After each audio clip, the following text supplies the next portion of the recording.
আসসালামু আলাইকুম, কী অবস্থা সবার? আশা করি তোমরা সবাই অনেক ভালো আছো। তো কৃষিগুচ্ছ ভর্তি পরীক্ষা কিন্তু খুবই নিকটবর্তী হয়ে গেছে, আর বেশি দিন সময় নাই। তো আজকে তোমাদের একটা বিষয় নিয়ে আলোচনা করব, কৃষিগুচ্ছ ভর্তি পরীক্ষার, যে তোমরা কিভাবে পরীক্ষার হলে টাইম ম্যানেজমেন্ট করতে পারো। তো আমি জাস্ট আমার অভিজ্ঞতাটাই তোমাদের সামনে তুলে ধরবো। আশা করি তোমরা যদি সেটা নিজেরা ফলো করো তাহলে তোমরা উপকৃত হবে। তো দেখো, তো আমাদের মোটামুটি বায়োলজি, কেমিস্ট্রি, ফিজিক্স, ম্যাথ আর ইংলিশ, এই সাবজেক্টগুলো আছে। তো আমি তোমাকে বলবো তুমি শুরুতে বায়োলজি বা কেমিস্ট্রি দাগাবা। আমি বিশেষ করে বলবো বায়োলজি দাগাও। তো বায়োলজি তুমি 15 মিনিট সময় নাও, তার মধ্যে যেন তোমার শেষ হয়ে যায়। বায়োলজি পারলে দেখা যায় 30টা কোয়েশ্চেন তুমি 10 মিনিটও দাগায় ফেলতে পারবা। তারপর কেমিস্ট্রি দাগাবা। কেমিস্ট্রি কিছু থিওরি থাকবে, দেখা যাবে বেশি পরিমাণে আশা করি থিওরি আসবে, ম্যাথ তারপর আসবে।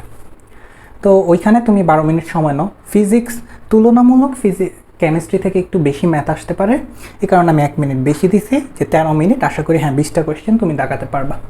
তারপর হায়ার ম্যাথ, যেটা 15 মিনিট আমি সময় দিছি, আর ইংলিশ 5 মিনিট।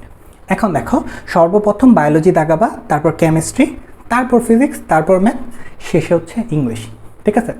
এখন তুমি বলতে পারো হয়তোবা তুমি ইঞ্জিনিয়ারিং লাইন থেকে পরীক্ষা দিবা, তুমি ম্যাথে অনেক ভালো, তাহলে তুমি বলতে পারো যে না, আমি ম্যাথ দাগাবো আগে।